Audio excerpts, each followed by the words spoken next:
Claire, a short and slender girl with blue eyes, passionate about sports and music, disappeared 10 years ago. Her grief-stricken parents, John and Mary, are still searching for their daughter in the crowd. Would they even recognize her now, after so many years? Claire Reed left home at the age of 14. The last time surveillance cameras caught sight of her was at King Ross Station in the morning of the same day. Today, on the 10th anniversary of Claire's disappearance, her parents are once again reaching out to the public in the hope that someone knows something. A new detective, Dominic Chambers, recently took on the case, but there are still no leads.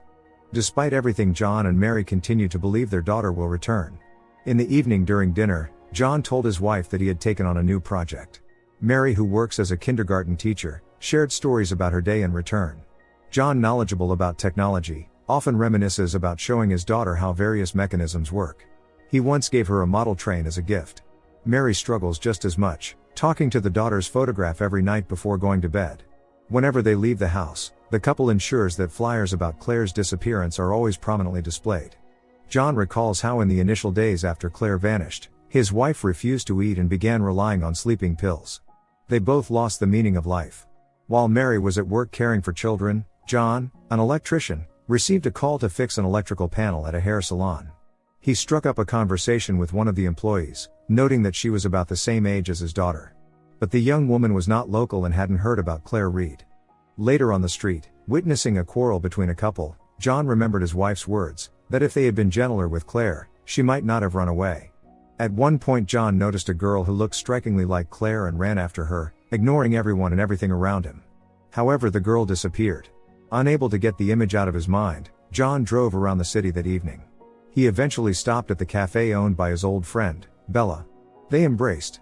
Bella helps distribute flyers about the missing Claire. All the locals already know John, and whenever someone new appears, he tells them about his daughter in the hope that someone might have seen her. Claire ran away at 14, selling her laptop, phone and everything else of value she owned beforehand. John admits that his daughter was unhappy and that it was his and Mary's fault. But what kind of father would he be if he gave up trying to find her? Many blame Claire's parents, and John doesn't deny their responsibility. Claire was a difficult teenager. She stole, got into conflicts with others and had problems at school. John is deeply grateful to Bella for her support. This is a shared tragedy for their small town. It is now what unites the couple, the 10-year-long search for their daughter. John's colleagues also support him as much as they can. John, who keeps Claire's photo in his phone at all times, couldn't reach his wife and started to worry. He rushed home, where he found his wife in tears of joy. Mary claimed that their daughter had returned. At first, John didn't believe it. Mary explained that Claire had been waiting for her outside their house earlier that day. Hearing this, John felt like he couldn't breathe. His wife tried to calm him down. Seeing Claire, now a 24-year-old woman, John still couldn't believe that the person in front of him was his daughter. Memories flashed before his eyes. Claire didn't know how to act and wanted to leave, but her mother wouldn't let her. In a panic, John ran out of the house, unable to process what was happening. He returned late, making Mary worry. By that time, Claire was already gone. Mary believes they shouldn't pressure Claire to avoid repeating past mistakes. But John doesn't believe it's their daughter. He doesn't recognize her at all. Mary argued that Claire had grown up and changed. A new morning began. Mary looked happier than ever, baking buns and a pie. John asked his wife what their daughter had said during their first meeting. According to Mary, Claire only apologized and cried. Mary is absolutely sure it's their daughter. She knew the moment she looked into her eyes. But John is more concerned about what happened during those 10 years. Later, he watched through the window as the person claiming to be their daughter approached their house. Mary offered Claire her favorite lemon pie. Still looking confused, John joined the family breakfast, persistently demanding that the girl explain where she had been all these years and how she had managed to leave no trace. Fearing she might scare Claire off, Mary stated that they didn't have to talk about it now. But unlike his wife, John wasn't willing to pretend everything was fine. Claire simply kept asking for forgiveness over and over again. John recalled a time in the past when Claire had taken something and fallen into a deep sleep. The couple had panicked, calling an ambulance and trying desperately to wake her up. When she finally came to, John didn't hide his anger. In the present, Mary told her husband that Claire wanted to go to her room. Of course, everything there had stayed the same as it was. The couple watched as Claire examined her room. John thought about the past, trying to figure out if the girl before him could really be their daughter. Mary hugged Claire and told her that everything would be like it was before. Later, Claire revealed that she now had her own home. She also confessed that 10 years ago, she had run away with her boyfriend, who had been her dealer. They lived together for several years until Claire realized that the relationship was destroying her. Now Claire blamed only herself for what had happened and asked her parents for forgiveness. After breaking up with her boyfriend, Claire hadn't returned to them because she had been too ashamed. Mary hugged her daughter, saying that it was all in the past. But John, looking at this girl, still couldn't accept that she was their Claire. At dinner, John asked her what had happened after she had left her boyfriend. Claire didn't want to talk about it, nor did Mary, who was elated and unwilling to hear anything negative. John insisted that they go to the police and have Claire take a DNA test. That way they could know for sure. The girl didn't mind, unlike Mary, who didn't want the police and press interfering with their newfound family reunion. Claire recalled one of her birthdays. It seemed that if she weren't their daughter, she wouldn't have been able to recount such details. But John was still filled with doubt. Later, he tried to calmly talk to his wife. He just felt that the girl wasn't their daughter. Perhaps she knew Claire and her whereabouts, which was why they needed to go to the police as soon as possible. However, Mary refused to acknowledge this. She couldn't bear the thought of their daughter disappearing again. John tried to piece together the past and the present. Where was the truth and where was the lie? He couldn't even concentrate on work and decided to follow the girl who worked at the cafe. Mary was always with her. John was convinced that the girl was lying and took her picture. Then he began showing the photo to cafe patrons, asking if they recognized the girl. No one did. Moreover, some even started insulting John, saying the girl didn't really resemble the photos of his daughter from 10 years ago. John didn't understand why his wife refused to see the truth. They had searched for Claire all these years, knowing she had changed, but the heart couldn't be deceived. Claire approached John, who stated that they had nothing to talk about until she took the DNA test.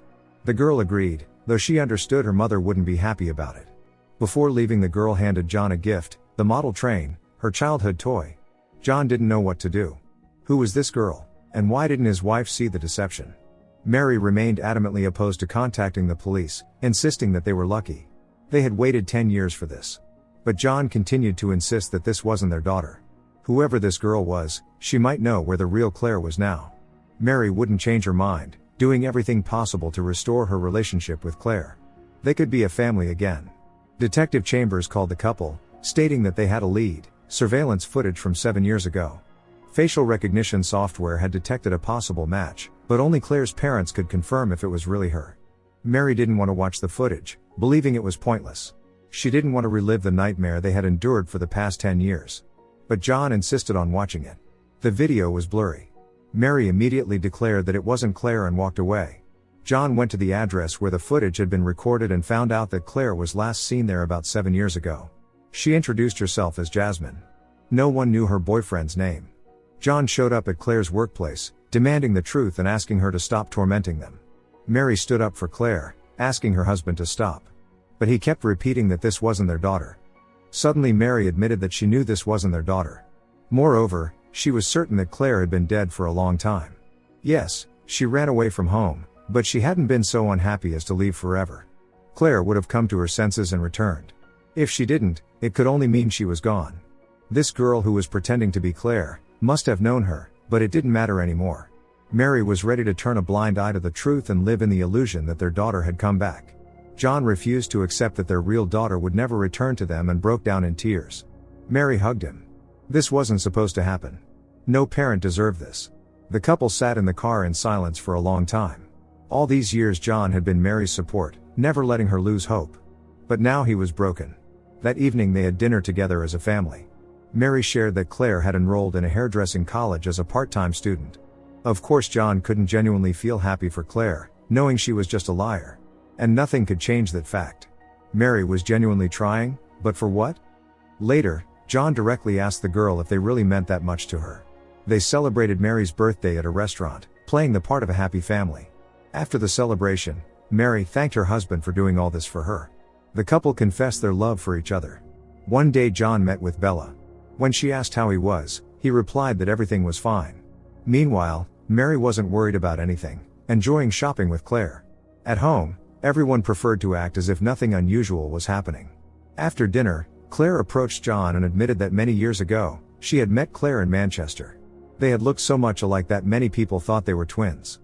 Unlike Claire, this girl had no parents or home. But Claire had traded all that for an immoral lifestyle and substances, which ultimately destroyed her. The girl said she had never understood Claire. She hadn't wanted to hurt anyone, she just wanted to have a family and feel cared for. Hearing this, John could barely contain his emotions. Only now did he fully realize that Claire would never return. This was reality. All John could do was accept it, but soon the detective called him again. The police had found new leads, including Claire's bracelet. The question now was where her body was and who was responsible for this. For 10 years John had lived on hope, but now it had completely crumbled. Mary, however, continued to live in the illusion that their daughter had returned. This was what both Mary and the imposter needed. One way or another, life went on. Don't forget to subscribe to our channel not to miss more exciting new products. Also, the authors will be pleased if you leave your opinion in the comments.